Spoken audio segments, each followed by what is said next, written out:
Bem-vindos à segunda parte da consultoria comportamental da Bucky, que é a minha gatinha.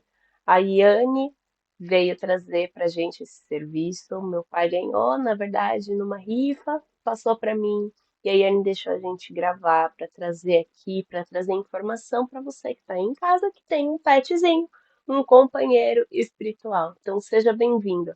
Sou a Caterine, falo sobre tarô, vida e espiritualidade. No vídeo de hoje, você vai ver um pouco sobre sociabilização, territorialismo, o jeito que os gatos entendem o seu território, como que é para juntar ele com outros, o momento ideal, brinquedo, caixa de areia, enfim, aí tem bastante coisa interessante. Então, fica até o final e comenta qual foi a parte que você mais achou interessante, assim que você assistir, um momento em que você falar, uau, isso aqui eu não sabia. Deixa aqui nos comentários e compartilha para mais pessoas também aprenderem a cuidar melhor dos seus pets.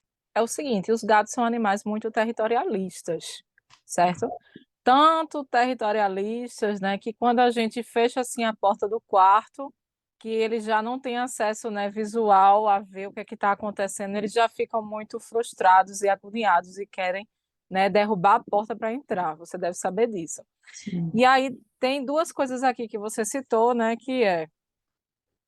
que quando a visita chega em casa, a Buck é a única que ela até se retira assim rapidamente, mas logo ela volta para ver o que é que está acontecendo na casa, né? E que os outros não voltam, normalmente os outros ficam escondidos e ela é a que vem olhar, né? Então, isso daí tem a seguinte explicação, né? Ela foi a primeira a chegar. Então, o território é dela, entendeu? Porque, na verdade, nem sempre o dominante é o macho, entendeu? Por exemplo, como a gente viu lá na live do Arquétipos, né? Que a leoa é que manda no leão. Então, nesse caso da Bucky especial, né? Ela também é uma felina, como a leoa, e ela é que manda aí no território. Então, ela, né, é a responsável, é a dominante aí do território e ela tem que ver o território dela como é que anda, entendeu? Mesmo correndo risco aí, entre aspas, né? Correndo risco aí, olhando a visita, o que é que vai acontecer, mas ela tem que ir ver. Então, esse é um comportamento dela como dominante, certo? Ela se esconde porque realmente o gato não gosta de novidade, normalmente não gosta de visita, né? Mas ela tem que ver o que está acontecendo no território dela. Essa é aí a explicação, tá? Da Buck. Além dela ser a mais velha, ela foi a primeira e ela é a dominante do bando.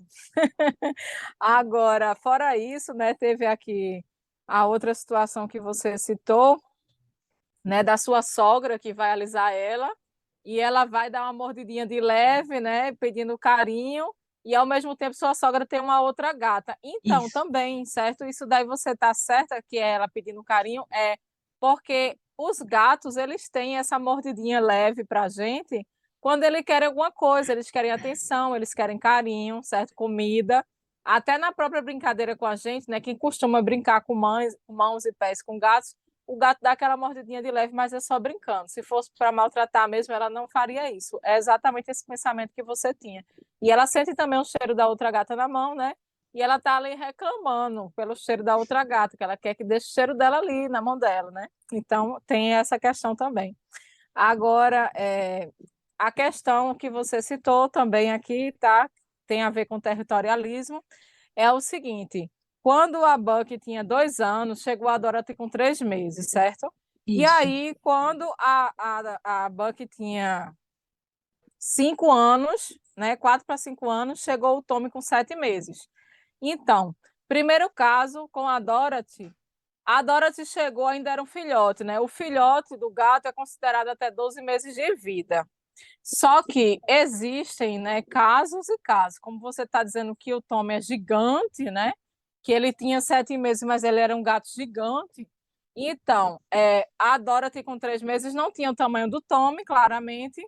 E a Sim. idade também da Bucky, ela era uma juvenil, ainda tinha 2 anos de idade. Então, assim, para ela, por ela ter 2 anos, ainda ser juvenil, e pela Dorothy ter 3 meses, uma filhote que não representava ameaça para o território dela, certo?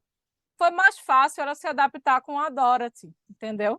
Por causa da idade e também porque a idade da Dorothy e a idade da Bucky, né? Então, é uma Sim. questão territorialista, né? Ela foi a primeira, ela chegou, ela era dona da casa, e aí chegou um ratinho lá, um filhotinho, que ela olhou assim e disse: Ah, isso daí tem problema não, né? Ela olhou assim para ela e fez: Ah, isso daí tem ameaça para mim não.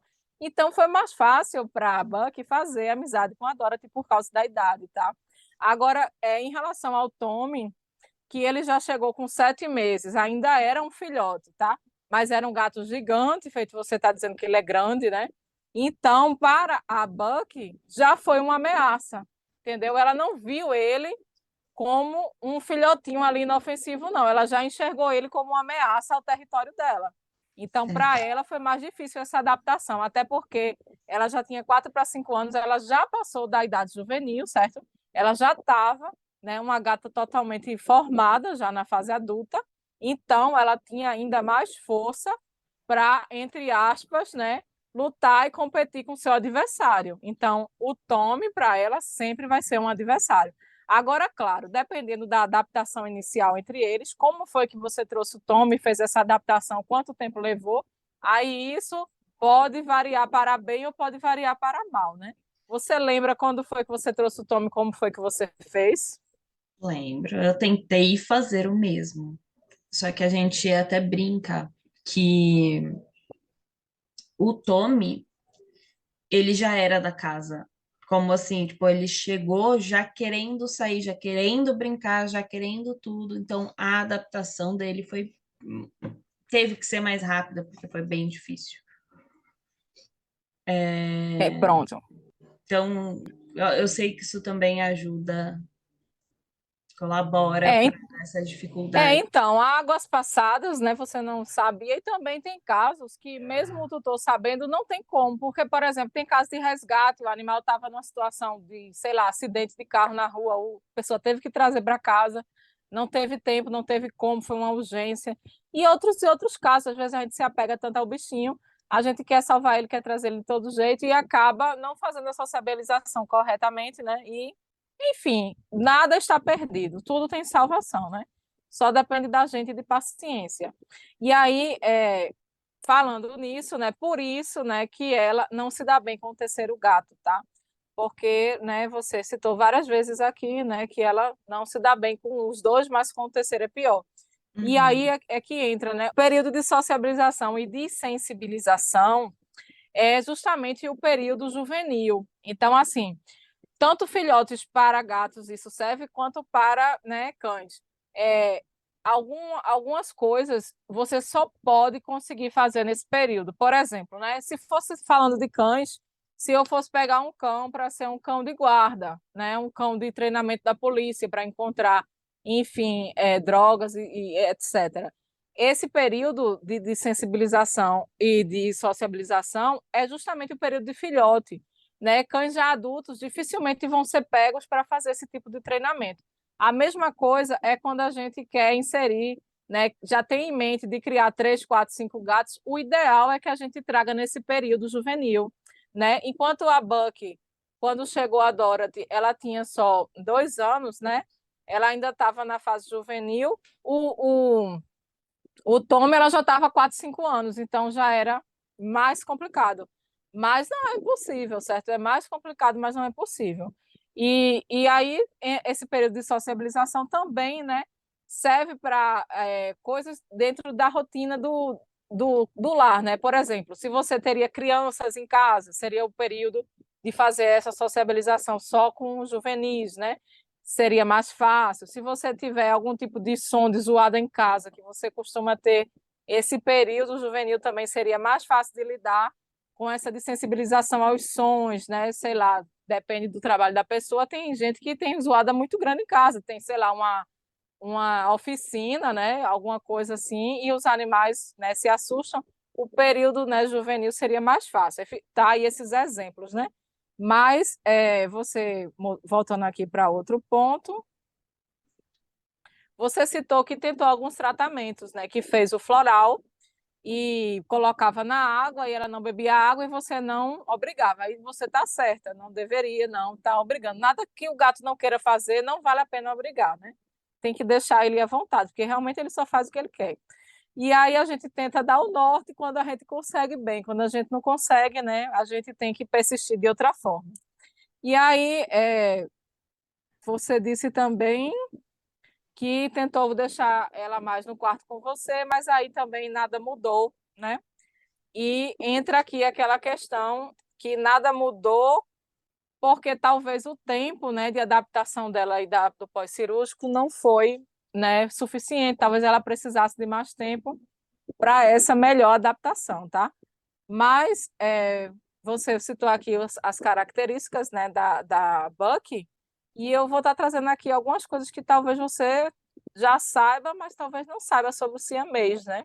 Tá. O siamês, ele é uma raça considerada, né, bem ativa e uma raça também considerada bem possessiva, tá? Existem exceções, mas normalmente os gatos de raça siamês são assim. E aí você deu a sorte, né, com a Bucky de ser essa criaturinha já possessiva pela própria característica, né, da raça dela. E aí ainda deu a sorte de ter chegado aí a Dorothy, que foi mais sorte mesmo, que ela chegou numa fase bem jovenzinha, não foi ameaça. E deu a sorte do Tommy chegar aí um pouquinho mais adultinho do que a Dorothy, e não deu tanta sorte assim, mas nada está totalmente perdido, tá? Ainda vou chegar lá. E aí, os siameses, né, eles foram, né, uma raça da realeza, né? O surgimento do siamês, eu não sei se você sabe, mas eles surgiram no antigo Sião, que hoje é conhecido como a Tailândia, né? Então, o primeiro gato siamês que se tem conhecimento da história foi de um rei, tá? Do antigo Sião, né? Ele era totalmente da realeza mesmo. E aí, com o passar do tempo, foi que foram surgindo outros gatos, mas em Londres, assim, por volta de... Isso do antigo Sião foi em 1340, 47, por aí, antes de 1350 ainda. E em Londres, assim, por volta de 1870 e 71, 72, aí foi que surgiu um evento, né, para trazer os siameses numa exposição, né, na Europa, porque eram gatos realmente adorados, né, os siameses. Você já sabia disso, Caterina? Não, não fazia ideia. Tô achando chique Pois demais. é, a Dorothy veio da realeza, tá? A Dorothy não, perdão, Ah, a bem. Buck veio da realeza. E aí, né, depois da Segunda Guerra Mundial, tal, foi que já existiam, né, os adoradores do siamês aí pelo mundo espalhado e já estava, né, o siamês já espalhado no mundo todo já em 1920. Mas só para você saber um pouquinho da história, né, da Buck, como foi que surgiu o siamês. E aí, voltando aqui para outro ponto, né?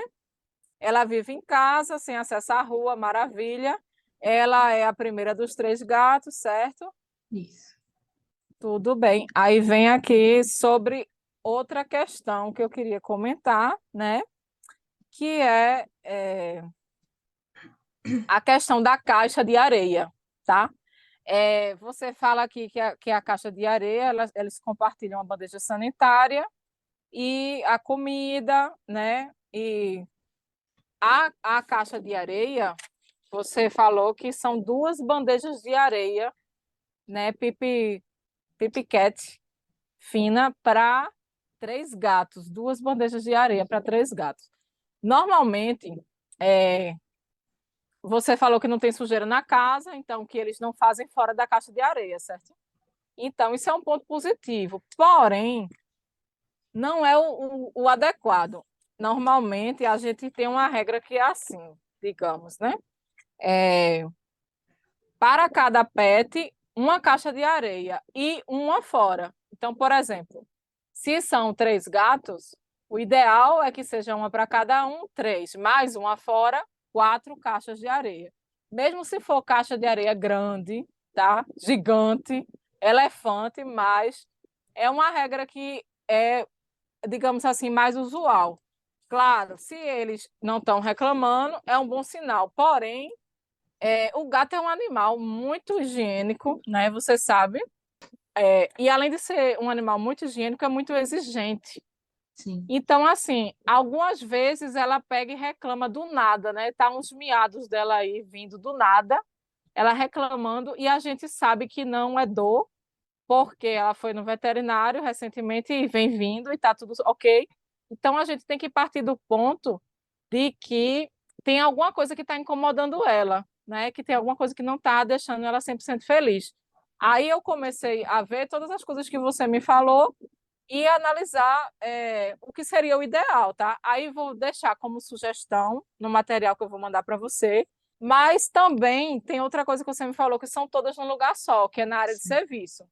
Claro que para a gente é muito mais prático deixar tudo num lugar só, porque a sujeira ali que eles fazem, que eles derramam e que eles, enfim, fazem, né, de tudo na caixa de areia, que a gente sabe. Aí para a gente é mais fácil deixar num lugar só para limpar. Só que existe, né, casos de, principalmente casos que tem mais de um gato, que tem vários gatos, que é recorrente essa situação da caixa de areia. Nem sempre o gato ele está satisfeito em usar a mesma caixa de areia que o outro gato foi lá e usou, né? Por mais que a gente limpe 2, 3, sei lá quantas vezes no dia, mas fica o cheiro do outro gato ali. Como ela já tem uma intriga com o Tommy, certo? Ela sente o cheiro dele ali na caixa de areia. Ela não deve se sentir feliz com isso, porque ela já tem um problema com ele, né? Comportamental. Aí é uma recorrência que vem cada vez mais, né, se estabelecendo é a caixa de areia entre os gatos, creia. Então, é o motivo de maior intriga entre os gatos em casa, quem tem mais de um gato, é a caixa de areia. Né? Aí fica essa sugestão, tá, Caterine? Deixar pelo menos umas 4 caixas de areia e, se possível, seria o ideal colocar. Eu sei que é ruim para a gente humano, a gente não gosta dessa situação, mas, por exemplo, aqui em casa, né, Arroz Doce determinou que ele só faz na sala. A minha sala toda é o banheiro dele. Então, assim, quando ele chegou logo aqui, tinha Clean, que Clean só fazia no banheiro. Desde bebezinha, eu ensinei ela a fazer no banheiro, certo? Que eu peguei ela desde bebê. Recém-nascida mesmo, eu dava leite na boquinha dela, na seringa. E aí fui adaptando ela às coisas mais práticas para mim. Ela não usa caixa de areia, ela faz direto no banheiro. Ensinei ela a fazer assim, e é muito mais prático para mim. Porém, Uhum. Arroz Doce chegou já adulto, não foi adaptado, não teve realmente essa educação, né, inicial, e infelizmente ele decidiu usar a minha sala. Então a minha sala toda é banheiro dele. Ele faz xixi, faz cocô na sala toda. Eu tenho que lavar todo dia a minha sala, não tenho mais sala de estar. Aí fica a dica para você. De repente, fazer aí um teste. Claro que ninguém vai comprar várias caixas de areia para testar, porque caixa de areia boa e grande não é barata, né? Caixa Sim. de areia de qualidade é caro. Então, uma sugestão é o seguinte: caixas de papelão com fundo de plástico. Dividir em alguns locais da casa e ver quais locais ela tem interesse, quais locais você vai ver ela fazendo um xixizinho, um cocôzinho lá. De repente, ela vai querer se sentir mais feliz com a caixa de areia diferente do Tommy, longe do cheiro dele. Uhum. Quem sabe que isso já é um primeiro passo para uma aceitação dele melhor. Tem alguma coisa que está incomodando ela e a gente vai acabar descobrindo como? Testando, só testando, perguntando para ela é isso, né? Testar para ver o que é que ela vai deixar ela mais feliz, tá? Esse é um Perfeito. exemplo que eu vou estar trazendo. Agora, o grau de atividade brincadeira, né, que você falou, ela tem um alto grau brincando sozinha, baixo com o tutor e baixo com os pets. Isso é normal no caso dela, porque ela foi criada sozinha a maior parte do tempo, né, até que a outra chegou 2 anos depois. Então, a parte das brincadeiras dela mesmo, você também não estava em casa sempre, que estava Isso. trabalhando fora. Então, isso para a Bucky é normal. Agora, tem acesso a todos os cômodos e todos também têm, maravilha, porque aí não é competição por território, todos eles têm acesso a todo o território, tá bom. E não costuma brincar com o pet, com as mãos e com os pés, só com brinquedos. Quais seriam esses brinquedos, Caterine, que você costuma brincar com a Buck, especialmente? A Bucky gosta de xuxinha de cabelo. Ah, Minhas são todas dela. ah, Bolinha de papel. ah, Especificamente bolinha de papel, ela ah. ama. São as principais dela, assim. Ela até tem outros brinquedinhos. Então, a gente tem um ratinho, que inclusive eu deixei ele guardado aqui porque faz barulhinho. Porque esse ratinho ela gosta de brincar, mas é mais raro. O que ela gosta mesmo é o papel. O papel e a xuxinha, assim, para ela são os melhores. Então, são ótimos brinquedos esses, tá? Eu não vou acrescentar mais nenhum, porque os que você já trouxe, né, já demonstram muito o comportamento de caça, né, que ela poderia ter no ambiente. Que ela, com certeza, né, pega, joga, pula, né, bolinha de papel, eu sei como é. Aqui também, com meus, eles gostam também, e com outros que eu conheço também gostam. Agora, você tem um local apropriado para arranhar, você disse que tem, que é um arranhador horizontal, não é isso? Agora Isso. eu te pergunto, você falou aqui também que ela arranha os móveis, né, arranha na vertical o sofá. Aí eu te pergunto, na vertical, tem alguma coisa verticalizada na tua casa para os gatos? Se não é arranhador, seria alguma prateleira, alguma coisa assim, que eles podem pular e ficar? Ele tem aqui, a gente tem prateleira de livros, porém eles só podem os dois primeiros andares, que não são andares altos, os dois de baixo, porque meu noivo deixa ali os livros dele, os quadrinhos e algumas coisinhas. Eles sobem ali. Eles sobem na mesa do meu noivo, na minha, às vezes, ah, e a cama. São os lugares que eles sobem. As janelas são altas, a do quarto, da sala. Eles sobem, eles ficam lá. É onde os lugares altos que eles estão. A gente quer colocar no sofá aqueles arranhadores também de juta, acho que é de juta, né? Eu Mas ia tá um falar sobre isso pouquinho agora. caro no É, momento. Mas a gente é. já pesquisou, a gente já olhou e aí a gente só tá esperando o momento certo, e certo, né, financeiramente falando, para Então, colocar.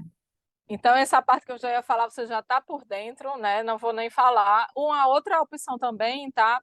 É porque os gatos, eles adoram a verticalização, tá? No ambiente natural, a maior predação deles, né, são pássaros. E aí, eles geralmente tentam estar em lugares altos, ficar lá em árvores e tal, e avançar e voar no pássaro mesmo, tá? Então, esse comportamento natural é uma coisa que a gente tem que tentar repetir em casa. Porque, querendo ou não, o nosso animalzinho em casa, por mais amor que a gente dê a ele, é um animal em cativeiro. E o ideal é a gente trazer enriquecimento ambiental para a nossa casa que imitem o comportamento que ele vai estar tendo na natureza, para ele se sentir, né, num ambiente natural. E aí, um exemplo de resolver essa situação de arranhar o sofá é isso. Mas um outro exemplo mais barato que você pode estar fazendo para imitar o comportamento natural dele em casa, para arranhar na vertical e subir na vertical e usar a verticalização em si, seria fazer um arranhador. Que eu tenho aqui um modelo que eu posso estar mandando para você, tá? Que é cano de PVC, né? Daquele largo, e enrola ele com um sisal até o topo, né? Você pode ou parafusar ele numa parede ou deixar ele mesmo preso com um peso, né, na base dele para segurar. E aí é a festa para o gato, né? Então, cano de PVC é barato, você encontra até por aí, de repente, tem até em casa, não sei. Uhum. E cordão também de sisal é muito barato. Você compra um rolo daquele de cordão de sisal, eu acho que não é nem R$ 5, um negócio assim, bem barato. Você só vai enrolar ele todinho, tá? Arrumar uma base ou parafusar na parede. Se você tiver aí seu marido para ajudar, ou você mesmo, né? Porque eu mesmo aqui em casa parafuso e monto tudo. Então, enfim, fica a dica. Olha, muito bem. Fica a dica de fazer, tá? Depois eu vou mandar para você esse modelo. Legal, obrigada. Agora, voltando aqui, né? O nível de afetividade com o gato ativo, certo? As características dela que você citou, leal e ligada, isso daí foi ótimo, né? Porque bateu com a característica do siamês que eu disse, né? Que é super ativo, então super ligada, né? Eu dou por vista. Sim. É, ela busca colo no trabalho, né? Parada observando, né? Não sai quando vai dar carinho, aquela situação, né? Que a gente já comentou. E também tem uma situação aí que entra que é o territorialismo, tá? Porque ela fica lá, né, no colo, tomando conta de você e ao mesmo tempo marcando o território, tá? Você é a humana favorita dela, conforme você me citou, né? Você, dos dois humanos da casa, ela é mais apegada com você, até Sim. porque você citou aí a situação da cirurgia dela da bexiga, foi você que ficou mais tempo com ela no quarto, com ela, tal. Ela teve essa afeição maior com você e ela decidiu que você é o humano dela. Então, ela está aí marcando também o território, tá? Essa situação aí dela ficar no colo também está marcando o território, deixando o cheirinho dela, os feromônios. E a questão também dos potes de comida, eu não te perguntei, mas eles comem no mesmo pote? Tem quantos potes assim que você deixa disponível ou você tem um horário que você coloca e recolhe? Como é que funciona isso? Por conta da Dorothy, como eu disse que ela só come a úmida, eu tenho o horário de colocar o pote para eles. Cada um tem o seu pote. Ah, É, certo. então a Buck tem o dela, o Tommy tem o dele. Às vezes acontece deles porque eles quiseram trocar. Aham. Então É, aí cada um vai pro outro, mas eles não, não, é. não é um só para eles disputarem. E aí a Dorothy Maravilha. tem o dela é um pratinho. Maravilha. E esses potes de ração que você usa geralmente, Caterine, seria que material? Plástico, vidro, inox, enfim, Plástico, é plástico. plástico. Eu não sei se é um plástico ou se é um acrílico. Eu acho que é Hum, plástico. Se bem que acrílico também é um plástico, né? é. É, são altos, são altinhos e acho que é isso. São de plástico. Bom, o plástico não é muito recomendado, porém, outros materiais são muito mais caros, né? Então, se ela tem ido ao veterinário e se ele não viu nenhuma situação de acne nela, alguma coisa assim, então tá bom, né? Mas, claro, que se um dia você puder trocar esses autos, né, por outros autos que fosse de outro material, também seria melhor. De inox, né, que é mais em conta, porcelana é muito mais caro, mas o inox é até acessível às vezes, entendeu? Dependendo da região. Aí fica também essa dica para, quem sabe, no futuro você tá trocando, né? O plástico, ele tem a tendência de acumular muito gordura, e essa gordura, ela gera muito a acne felina, né, aqui nessa região do queixo, e às vezes até, né, nos próprios bigodes, ficam uns pontinhos pretos, e isso incomoda, e ele escoça e acumula também bactérias e outros micro-organismos. E Certo. aí, E é só te perguntar, pode falar. mesmo lavando o pote diariamente é um problema o plástico? Não, não é consideravelmente assim uma coisa urgente. Ah, tem que fazer hoje sem falta, se ela não está apresentando acne, tá? Mas mesmo lavando, a gente às vezes deixa acumular alguma coisa, porque o plástico é uma coisa muito porosa. É um Hum, material que ele tem microporos que a gente não consegue enxergar, mas que se acumula ali, né, os micro-organismos. Agora, já que você também não deixa o dia todo, você tira, você lava, você bota, isso também diminui essa proliferação bacteriana, tá? Agora, por exemplo, se fosse uma pessoa que botasse assim o dia todo lá a comida, ficasse lá disponível naquele pote e nunca lavasse e tal, não tivesse esses cuidados sanitários que você tem, com certeza seria muito pior e com certeza a Buck nessa idade já estaria apresentando aí problemas de acne crônica, porque é, isso daí é totalmente ruim para os felinos e ao decorrer dos anos também esse material plástico ele é tóxico, né? Ele vai liberando ali poliestileno. E os materiais de inox e acabei de falar agora porcelana? de porcelana, de inox e de porcelana, eles não liberam substâncias tóxicas. Então, não só a questão da acne, do acúmulo da gordura, dos poros, do micro-organismo, mas também das substâncias tóxicas que liberam para o organismo do gato, tá? E a gente também, tá? Isso serve para a gente. Se a gente usa muito plástico, né? Guarda muito potinho plástico, tal, o que a gente puder mudando para vidro e porcelana ou para inox é muito melhor. Mas fica aí a ressalva, tá? Para os gatinhos já começar aí pela Buck, quem sabe pensar nas próximas comprinhas, já ir vendo os precinhos dessas coisas. Inox normalmente é mais barato. E É, por ser alto, você tá de parabéns, tá? Porque realmente aqueles potinhos baixos, né, afeta, né, a coluna. Então, essa parte aqui vertebral, né, à medida que ele vai ficar ali naquela posição abaixada, a tendência é que ela realmente vai desenvolver problemas na cervical, né, como pode ter aí uma hernia de disco, né, e outras coisas mais, e isso tudo vai ser ruim para ela e é gasto também, né, porque nada disso é barato para tratar. É tudo muito caro. Por hoje foi isso, mas semana que vem teremos a terceira parte com mais informações sobre comportamento pet, como lidar com alguns momentos e como melhorar a qualidade de vida do seu pet. Espero que vocês tenham gostado e até a próxima.